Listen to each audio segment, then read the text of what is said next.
Danger on Midnight River by Gary Paulsen. Turn to page 1.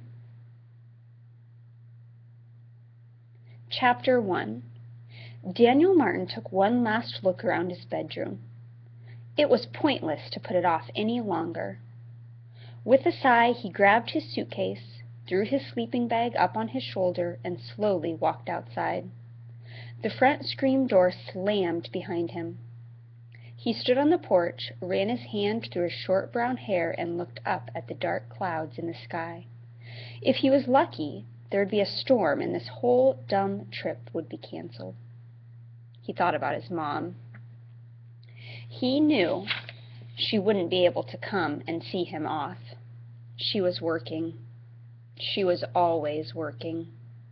Daniel's mother was the day shift waitress down at the corner cafe in town. It had taken her a year of scrimping and saving to get together enough money to send him to Camp Eagle Nest in the Premonition Mountains. The trip was so important to her. She said she wanted Daniel to have some fun for a change. Daniel didn't want to go to any stupid camp. It wasn't that he didn't appreciate his mom's hard work, but he would rather have spent this summer the way he had every other summer since his dad had died 5 years earlier, in the Rocky Mountains with his Uncle Schmitty. Uncle Schmitty didn't treat him the way everyone else did. Up in the mountains, it was understood that Daniel could take care of himself. He had spent a lot of time listening and learning about things that might mean the difference between life and death. Daniel sighed again. That was another world. In this world, this town world, he was his mama's baby boy. He was 13 years old, but she insisted on driving him to school and kissing him goodbye every morning. School wasn't much better. At school, he was the class nobody. They called him things like nerd face and dork breath. It wasn't his fault he was a slow learner. For some reason, he just couldn't understand things as easily in school as when Uncle Schmitty taught him stuff at the cabin.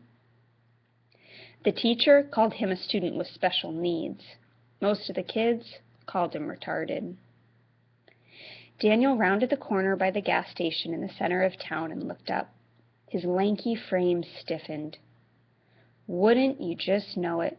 The Eagle Nest van is already here. The driver's probably one of those cheerful types who will whistle and make jokes all the way to the camp. For a second, he entertained the thought of going to the cafe and telling his mother that he missed the van. But knowing her, she'd work twice as hard so that she could get off early and drive him the 70 miles to the stupid camp. No, he'd just have to tough it out. Uncle Schmitty had told him it probably wouldn't be that bad.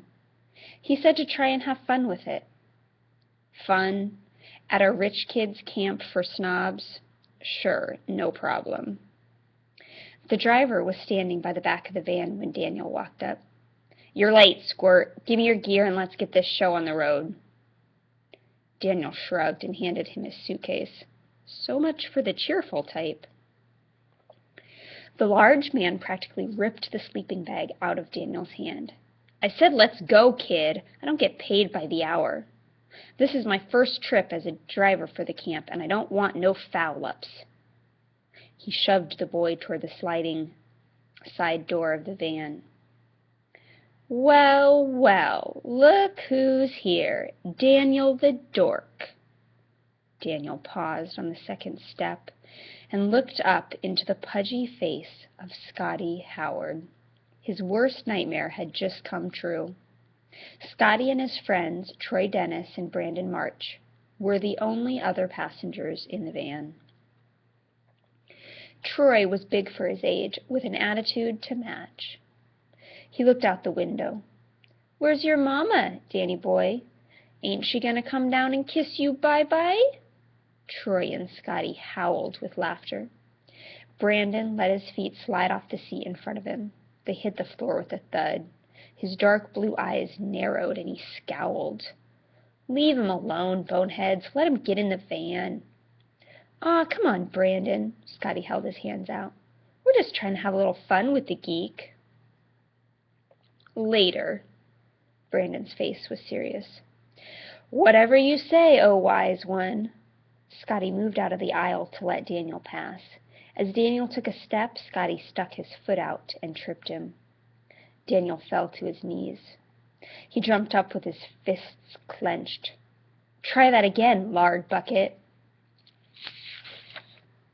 Not in my van, the driver growled as he pulled the sliding door shut. You peacocks can fight all you want after you get there. For now, find a seat and sit in it. Don't even think about getting out of it before we get to the camp. Climbing in behind the wheel, the driver turned toward them. I also don't want no music, loud talking, or snoring. He mumbled something under his breath about spoiled rich kids and started the engine. Daniel moved to the last seat at the back of the van. He propped himself in the corner and pretended to go to sleep. Scotty sat down in the seat in front of Daniel and whispered, I wouldn't sleep too soundly, Danny boy. You never know when the boogeyman might get ya. Troy and Brandon spun around in their seats 2 rows ahead. Troy laughed. Watch it, Scotty. You're scaring him. We may have to stop and get his teddy bear out of his suitcase. Brandon rubbed his eyes and took a pack of cards out of his back pocket. Why don't you idiots grow up? Scotty leaned back over the seat. Daniel could feel the boy's hot breath on his face. You're gonna love camp, Danny boy. I'm gonna see to it personally. End of chapter 1.